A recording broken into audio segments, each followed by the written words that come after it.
Hello everyone, I'm Phoenix Tremaine, and this is a preview of one of the reviews I have on my other channel that I'd really like you to join. You'll see it on the screen, youtube.com/Phoenix Tremaine, or you can just go in the description box and hit the link and go right to the channel. And then if you like this review, then go on ahead to the other channel where you'll see more reviews of the show.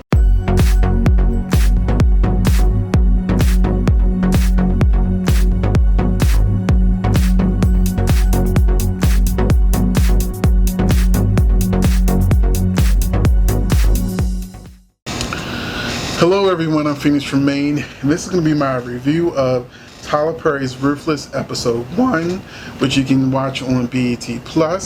Now, if you haven't done so, please take a minute to subscribe. If you have subscribed, thank you very much. I really appreciate it. Please hit that like button, because every time you hit that like button, it lets YouTube know this is a good channel for reviews, and they'll put me in the algorithm so more people can check me out. Right now, as of taping, I only have 475 subscribers. My other channel, which you'll find in the description box, has 20,200 subscribers. So I've been doing a good job on that channel with my soap fam show. Hopefully if you watch soap operas, that's a good channel for that. If you like dramas, it's a good channel for that. And I even do lives for that channel. So check out both my channels. But you came here for Ruthless Episode 1, and we're going to talk about me re-entering the world of Tyler Perry. Yes, Tyler, I'm back. Now, if you check out my reviews on my other channel, you'll see I used to review the Have and Have Nots before I gave up on it. I'm sorry I gave up. A whole season is one day, maybe 3 days, I don't know. Everybody's wearing the same clothes for the whole season, and then by the end of the season, we didn't learn nothing new. It's still the same storyline 3 seasons later. I gave up on it, even though it's one of my most watched reviews is a Have and Have Nots episode where I've got like 100,000 reviews. But I just couldn't do it anymore, so I'm here, Tyler. I'm here. I did not watch The Oval, but I feel like Ruthless is a spinoff, and I should not have to watch The Oval to understand Ruthless if it's written correctly and done right. So I'm going to let you know if Ruthless is written correctly, done right, or is this going to be another situation where I have to bow out gracefully. And I will say that basically what I've learned, like I said, I haven't seen Oval, is I learned that the titles are play on words, because the main character name is Ruth, even though she didn't get a lot to do in this episode. But the main character is Ruth, and the show is Ruthless. Tyler Perry's Ruthless. And she kidnaps her daughter Callie. I was getting a little worried, because one of the things I had a problem with the Have and Have Nots is some of the scenes were too long, because they went from commercial break to commercial break. So characters were saying the same thing over and over and over again until they got to the commercial break, and then you may not see them again in the whole episode. So I was like, oh no, I'm getting flashbacks. And it was an interesting episode. It was an interesting moment. I actually wanted the girl to shut up too. The backseat, shut up. Listen to your mother. But I know she's just a little kid, and she was doing what kids do. And then this fool went on ahead and punched Tally in the mouth. That's the girl that was driving. He ends up punching the girl in the mouth because he felt she was talking back, and they ended up hitting a tree. And then they went to another scene that made me rush to Twitter. It's been so long since the show has made me rush to Twitter. The last show that made me rush to Twitter and Instagram and Facebook is Scandal. Back when Scandal was good. That's another thing I used to review that I have like 100,000 views on from back in the day. But what made me rush to Twitter is that I saw titties. I said, titties in a Tyler Perry production. I gotta tell everybody.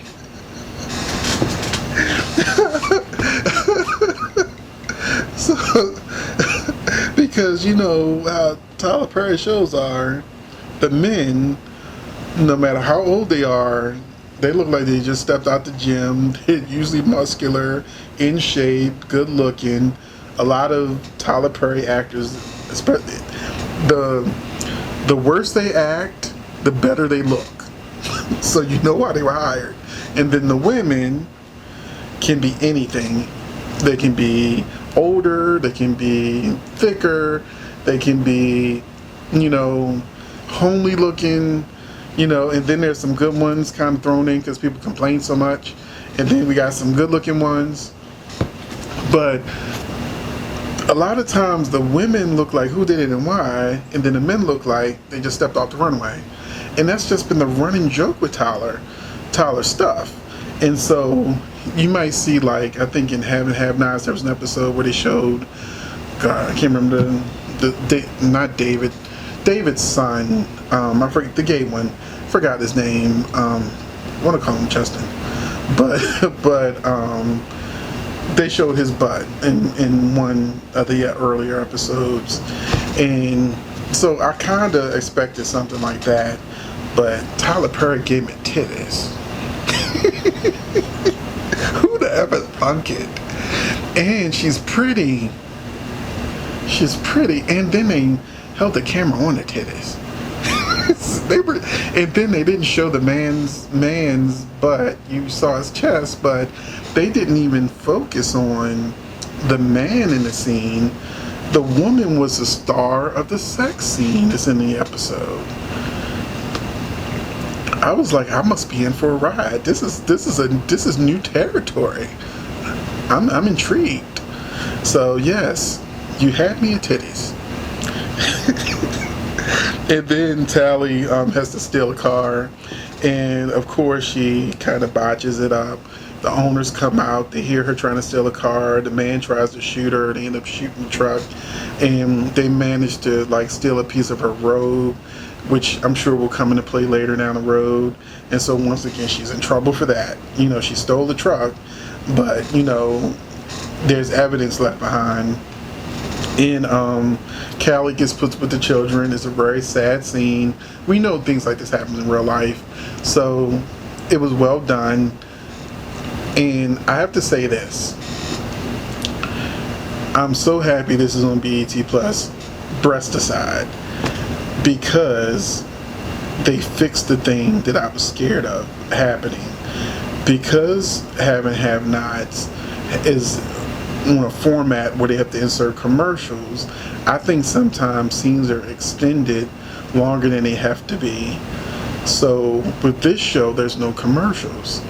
So the scenes were shorter, and it reminded me more of his movies. Although some of his movie scenes where he's playing characters or talking to each other, and it might be a running gag that goes on too long, but for the most part, the structure is correct. And Ruthless structure was actually correct. I didn't feel like scenes were too long. I felt like, it was a good flow, and that it was also, I was getting to see multiple characters. Based on the credits, I haven't seen all the characters yet. We didn't even see the highs yet. But I was like, I got titties, I got structure, and I have to give it to Tyler Perry. He comes up with really good ideas. He is a really good writer. A lot of times it's just his execution that people have issues with. So it's not the writing, it's the directing that they have issues with.